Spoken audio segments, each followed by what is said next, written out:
حي على الصلاة. السلام علیکم ورحمۃ اللہ وبرکاتہ۔ اعوذ باللہ من الشیطان الرجیم، بسم اللہ الرحمن الرحیم۔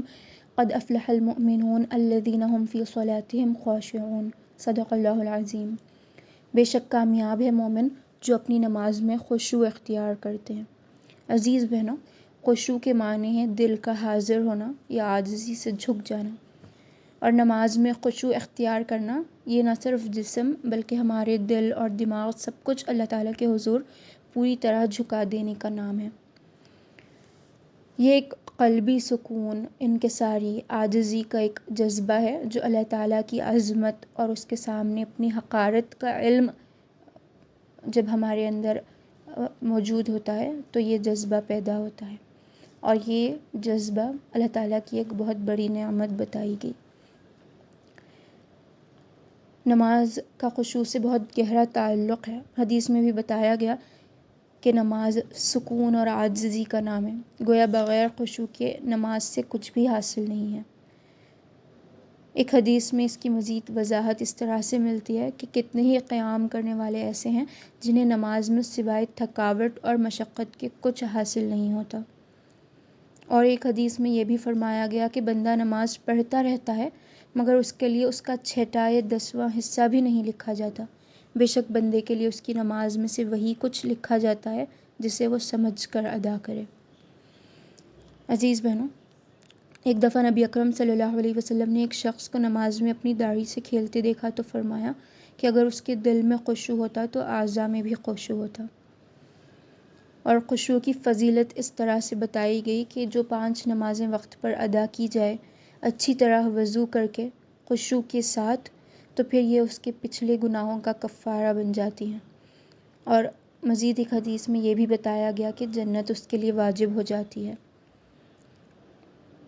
ساری رات بغیر خشوع کے قیام بھی کر لیں تو اس پر 2 رکعت جو خشوع کے ساتھ ادا کیے جائیں وہ زیادہ افضل بتائے گئے۔ عزیز بہنوں، خشوع اختیار کرنے کے لیے ہم کو بہت ساری ٹپس دی گئی ہیں، اور ان میں سب سے اہم بات یہ ہے کہ ہر لفظ جو ہم نماز میں ادا کرتے ہیں اس کا معنی ہم جاننا ضروری ہے۔ جب ہم معنی سمجھتے ہیں اور سمجھتے ہوئے نماز میں ہمارے الفاظ ادا کرتے ہیں تو پھر یہ ہمارے خشوع کا ایک ذریعہ ہوتا ہے۔ اسی طریقے سے اللہ تعالیٰ کو ہم اپنے سامنے جب محسوس کرتے ہیں تو اس سے بھی ہمارے اندر خشوع پیدا ہوتا ہے۔ اللہ تعالیٰ ہمیں دیکھ رہا ہے، وہ ہمارے سامنے موجود ہے، اس جذبے کے ساتھ نماز پڑھی جانا ضروری ہے۔ تیسری بات جو بتائی گئی وہ یہ کہ اپنے اندر غلامی اور عاجزی کا احساس پیدا کرے۔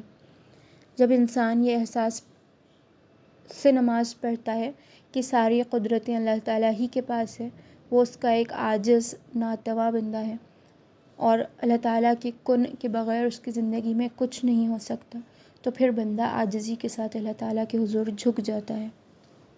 اسی طریقے سے اللہ سے ملاقات اور بات چیت کیے جانے کا احساس جب ہو تو یہ بھی خشوع پیدا کرے گی۔ حدیث میں بتایا گیا کہ بندہ جو کچھ بھی کہتا ہے اللہ تعالیٰ جواب میں اس سے کلام کرتے ہیں۔ سورہ فاتحہ کے متعلق ایک طویل حدیث ہم کو ملتی ہے کہ بندہ ہر آیت جو پڑھتا ہے تو جواب میں اللہ تعالیٰ اس کو کچھ کہتے ہیں۔ تو جب انسان کو یہ ساری باتوں کا علم ہوتا ہے تو وہ خشوع کے ساتھ نماز پڑھے گا۔ اسی طریقے سے انسان اللہ تعالیٰ کے حضور جواب دہی کے احساس کے ساتھ بھی پڑھے کہ یہ میں نماز جو پڑھوں گی تو پھر اللہ تعالیٰ کے حضور یہ پیش کی جائے گی اور اللہ تعالیٰ اسے قبول کرے گا، یا اگر یہ معیار میں باقی نہ رکھوں تو پھر یہ نماز میری ریجیکٹ ہو جائے گی۔ تو اس احساس کے ساتھ جب نماز پڑھی جائے گی تو بندہ نماز کو بہتر سے بہترین بنانے کی جستجو میں نماز پڑھے گا۔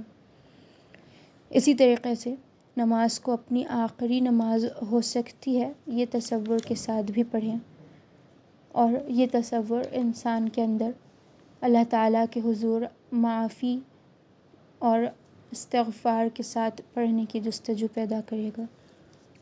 عزیز بہنوں، شیطان کے متعلق بتایا گیا ہے کہ وہ جب اذان سنتا ہے تو بھاگنے لگتا ہے، پھر بہکانے واپس آ جاتا ہے، پھر اقامت سن کر بھاگ جاتا ہے، پھر اقامت کے بعد نمازی کو وسوسے ڈالنا شروع کرتا ہے اور اس کو بھولی ہوئی باتیں یاد دلاتا ہے حتیٰ کہ وہ نماز سے غافل ہو جائے۔ اور اس سے پناہ میں آنے کے لیے جب بھی کوئی وسوسہ ہم ہمارے دل میں محسوس کریں تو اعوذ باللہ پڑھ کر 3 دفعہ اپنی بائیں جانب تھوکنے کا آپ صلی اللہ علیہ وسلم نے ایک صحابی کو حکم دیا تھا۔ اسی طریقے سے ہم کو کئی واقعات ملتے ہیں کہ کس طرح سے صحابہ کرام اور نبی اکرم صلی اللہ علیہ وسلم بھی اپنی نمازوں کو خشوع کے ساتھ ادا کرتے تھے۔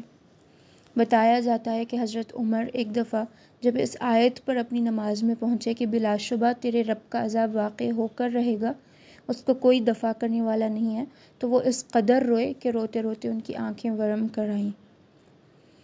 حضرت انس رضی اللہ عنہ کے بارے میں بتایا جاتا ہے کہ جب رکوع سے کھڑے ہوتے تو اتنی دیر کھڑے ہو جاتے کہ لوگ سمجھتے کہ وہ بھول گئے ہیں، اور 2 سجدوں کے درمیان بھی اتنی ہی دیر لگاتے۔